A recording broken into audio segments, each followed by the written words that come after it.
Hello everybody, happy Wednesday. We are going live today with Jordan Boehler.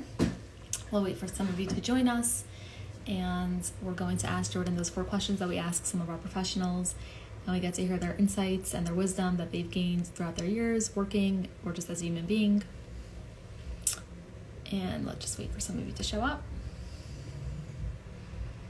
Thanks for joining. I'm a fighter. Jordan, I see you.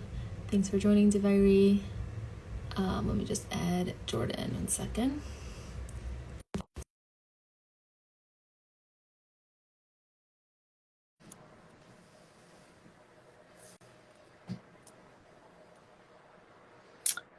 And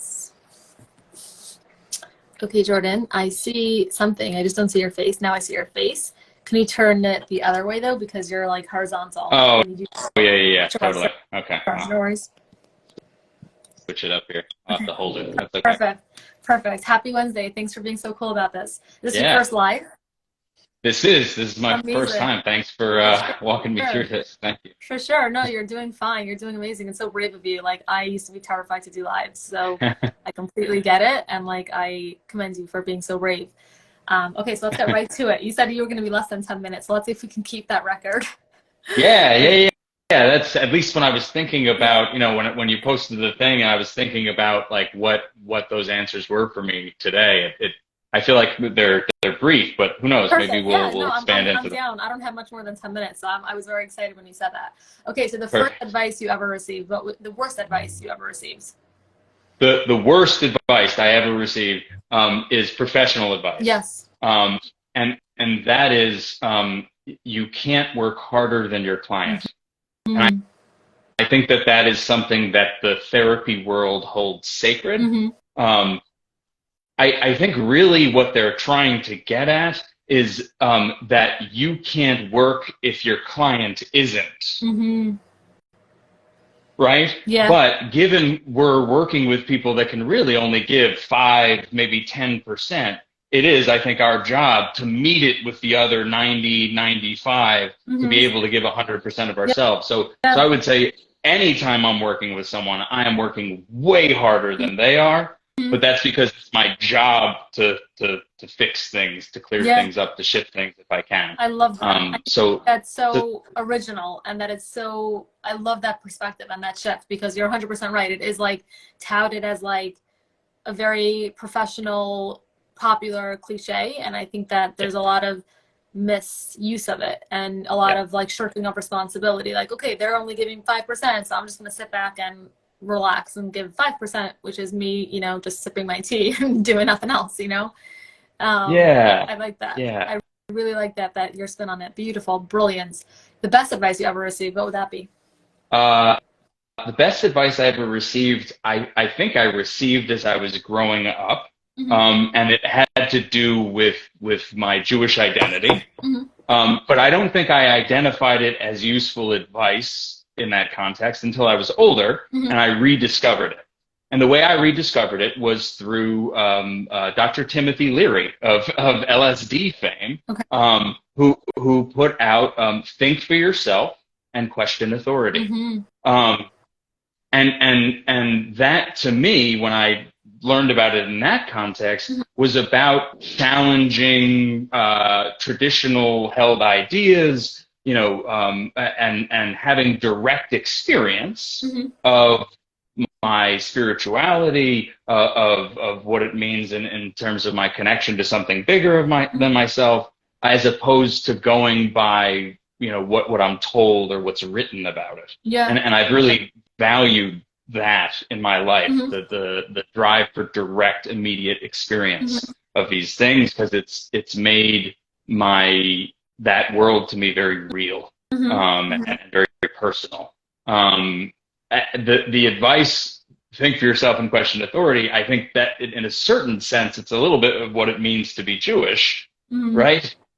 I think the person, at least that I remember, that's the most highly regarded is Moses in a certain sense, and I think if you look at Moses's interactions, they generally involve a good amount of challenging, and testing and questioning, Mm-hmm. and Yeah, so Okay. that always stuck out to me, and it's been a great guide for Cool. directing Yeah, learning. I think especially in today's world where like authority is not always like authority, you know what I mean? Like just because someone has 50,000 followers on Instagram, like think for yourself and don't trust authority. Yeah, Um, yeah, find out, exactly. because really, I mean, plenty of people can tell you what it's like, or tell you Mm-hmm. what you need to do, or tell you what you can do, or tell you what you can't do, Mm-hmm. right? Exactly. But Like if you go don't out. find out for yourself, you'll never I know. love that. Amazing. The hardest lesson you learned.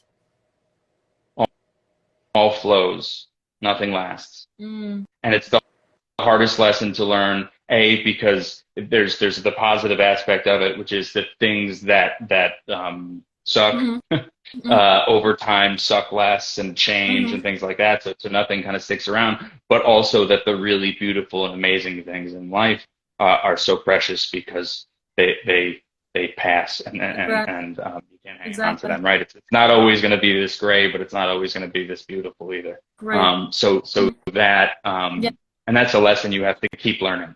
totally, totally. Nothing's permanent. And usually we learn the lesson like after the fact, and it's hard to like hold Yeah. the lesson in the moment. So I like that one. That's like a reminder that we all need. And the number one habit you would encourage people to implement, what would that be? So this is my longer answer. The number one habit I'd encourage people to engage in is called cognitive rehearsal. Now, this is something we do as children.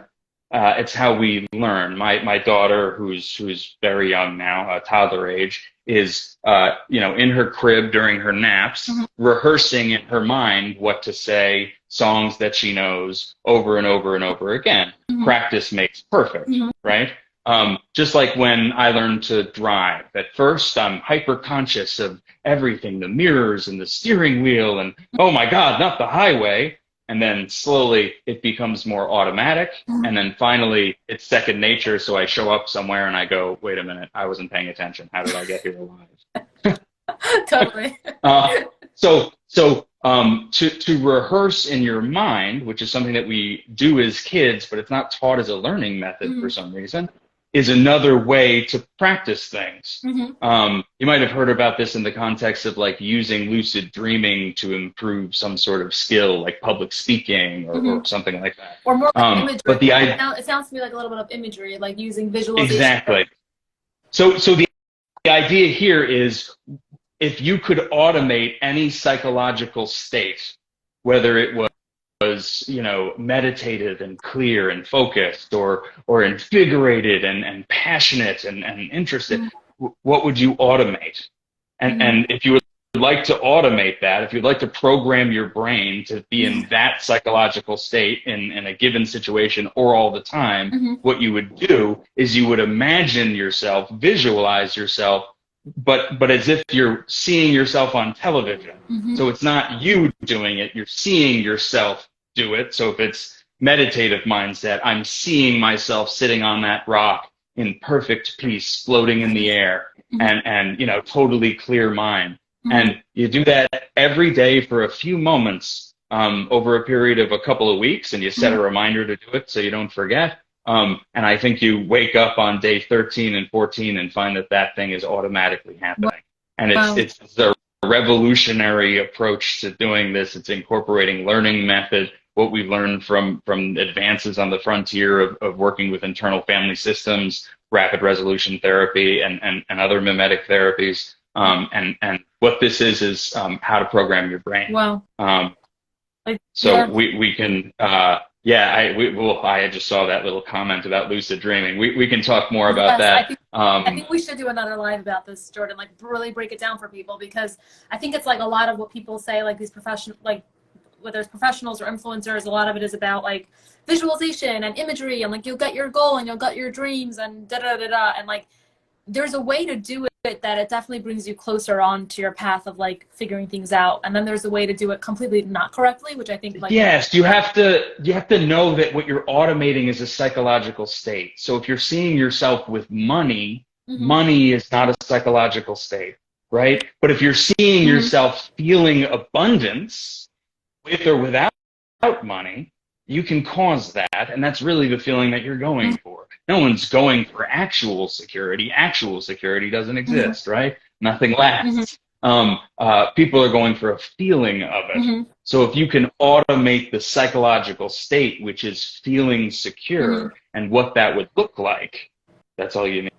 Mm-hmm. Um, And you have like so a way to do this? Like there's like a process all, for. all you do is once per day for a few moments, imagine it third person so that you're seeing yourself doing that thing. So for me, when I did this, I was like, I want to automate the meditative Mm-hmm. mindset. I'd like to feel like I'm able to watch the contents of my mind all the time automatically Mm-hmm. without effort, because that's what makes meditation hard, is it takes Mm-hmm. effort, right? So, and it shouldn't. That's the Mm-hmm. idea. So once a day, I would imagine myself really hokey. I mean, floating in the air, what do they call it? Lotus position, Yeah. right? Light coming out of the top of my head, perfect meditative state. And then another image of myself walking calmly through a forest, Mm-hmm. perfect meditative state. And I knew from the outside with the kind of dream logic that that's what I was doing, right? That's the mind state I'm in. I did it every day for 2 weeks. On day 13, I woke up and it was happening automatically. Meaning you were able to meditate in that pure way. I've been meditating ever since without effort. Mm-hmm. I can't shut it off even if I want. Wow. There's a part of me that is always watching the contents of my mind, and it always feels a little bit like I'm just an inch or two off the ground. I don't know if I want to get this, Jordan. Sounds scary to me. It's not. Well, what it is it's I don't have to worry about what feelings I should or shouldn't feel. Mm-hmm. Mm-hmm. I can just feel them, and it's okay to feel them. Mm-hmm. Which, mm-hmm. Like, obviously the river flows. Mm-hmm.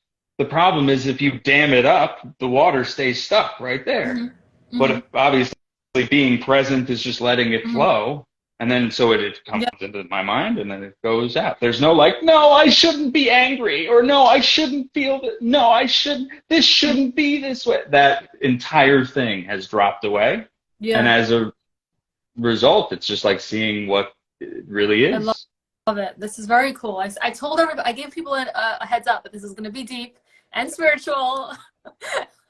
And I was like, right on. So I'm very, very pumped right now, because you didn't create this after you heard my little live story this morning about my introduction to our live today. You had this plan. So this is just naturally your content, which I love. So tell me the name of this. The name of this technique again is cognitive restructuring. Cognitive rehearsal.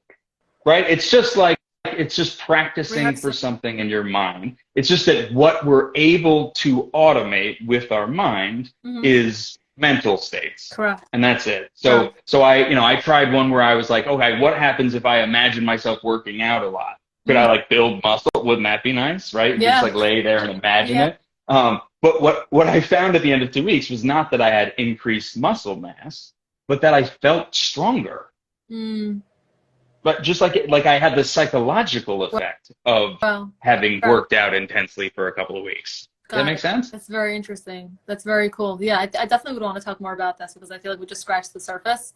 I'm happy to. I think it's a great thing to like give people what their appetites. This was incredible, Jordan. Thank you so much.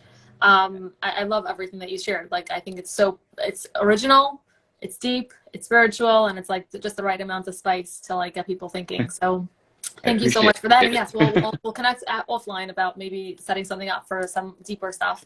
But thank you again, and you did amazing with this first live. So you really have to yourself. That's great. Okay, awesome. Have a good one. Take care. Bye. Thank you everyone for tuning in.